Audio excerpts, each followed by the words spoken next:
ഇന്നത്തെ വീഡിയോ ഒരു ട്രാവൽ വ്ലോഗാണ്. ബാംഗ്ലൂരിൽ നിന്ന് ഡേ ഔട്ടിംഗ് ആയിട്ട് പോകാൻ പറ്റിയ ഒരു ടൂറിസ്റ്റ് ഡെസ്റ്റിനേഷനാണ്. അപ്പോൾ മഞ്ചാൻ ബലെ ഡാമിലേക്കാണ് ഇന്നത്തെ യാത്ര. ബാംഗ്ലൂരിൽ നിന്ന് ഏകദേശം ഒരു 40-50 കിലോമീറ്ററാണ് ഇങ്ങോട്ട് എടുക്കുന്നത്. ഏകദേശം ഒരു 2 മണിക്കൂറൊക്കെ എടുക്കും. ഈ വലത് സൈഡിലുള്ളതാണ് ഡാം. അപ്പോൾ ഇതാണ് ആ ഡാമിൻ്റെ വ്യൂ. നല്ല പ്രകൃതി സുന്ദരമായ ശാന്തമായ ഒരു അന്തരീക്ഷമാണ്. ഈ ഡാമിലേക്ക് എൻട്രി റെസ്ട്രിക്റ്റഡ് ആണ്. ഡാമിലേക്ക് കറക്റ്റായ വഴിയൊക്കെ ഉണ്ട്, പക്ഷേ താൽക്കാലികമായി റെസ്ട്രിക്റ്റ് ചെയ്തതാണെന്ന് തോന്നുന്നു. ഈ ഡാമിൻ്റെ അടുത്തായിട്ട് ചെറിയ ചെറിയ ഷോപ്പുകളുണ്ട്. ഇവിടെ ഡാം ഫിഷൊക്കെ വറുത്ത് കിട്ടും. ഡാമിൽ നിന്ന് ഒരു 5 മിനിറ്റ് ദൂരത്തിൽ ഇതുപോലത്തെ ഒരു സ്പോട്ട് കാണാം. കുട്ടികൾക്കൊക്കെ ഇറങ്ങി കളിക്കാൻ പറ്റുന്ന സ്ഥലമാണ്. അധികം ആഴമൊന്നുമില്ല, നല്ല തണുപ്പാണ് വെള്ളത്തിന്. ഇവിടുന്ന് ഫോട്ടോസൊക്കെ എടുക്കാൻ പറ്റിയ നല്ലൊരു ടൂറിസ്റ്റ് സ്പോട്ടാണ്.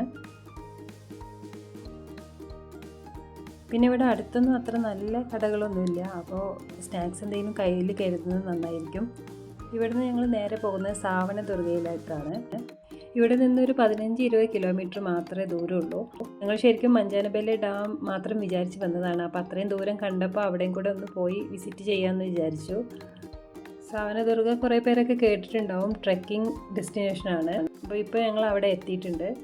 ഇവിടെ ട്രക്കിങ്ങിനൊക്കെ ഒരു പർട്ടിക്കുലർ സമയമുണ്ട്. ഇതിനടുത്തായിട്ട് തന്നെ ഒരു അമ്പലമുണ്ട്. നല്ല ശാന്തമായ ഒരു അന്തരീക്ഷമാണ്, അധികം ക്രൗഡൊന്നുമില്ല. ഇത് ഏഷ്യയിലെ ഏറ്റവും വലിയ മോണോലിത്തിക് ഹില്ലാണ്.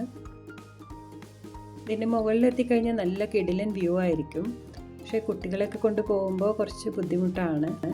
ട്രക്കിംഗ് ഒക്കെ ഇഷ്ടപ്പെടുന്നവർക്ക് ഒരു മസ്റ്റ് വിസിറ്റ് സ്പോട്ടാണ്. അപ്പോൾ ഒരു ദിവസം കൊണ്ട് വിസിറ്റ് ചെയ്ത് പോരാൻ പറ്റുന്ന ബാംഗ്ലൂരിന് അടുത്തുള്ള 2 ടൂറിസ്റ്റ് സ്പോട്ടാണ് ഇത് രണ്ടും.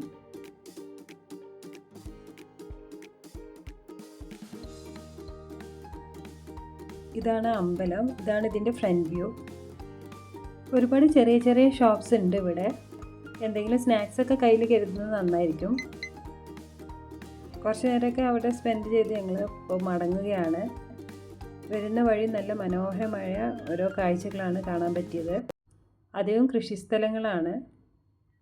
ടൗണിൽ നിന്നൊക്കെ മാറി കുറച്ച് ഫ്രഷ് ആയിട്ടൊക്കെ ഇരിക്കണമെന്ന് തോന്നുന്ന ടൈമിൽ ഒരു ഡേ ഔട്ടിംഗ് ഒക്കെ നടത്താൻ പറ്റുന്ന ഒരു നല്ല ടൂറിസ്റ്റ് സ്പോട്ടാണ്. അപ്പോൾ അടുത്തൊരു വീഡിയോയിൽ വീണ്ടും കാണാം. ബൈ.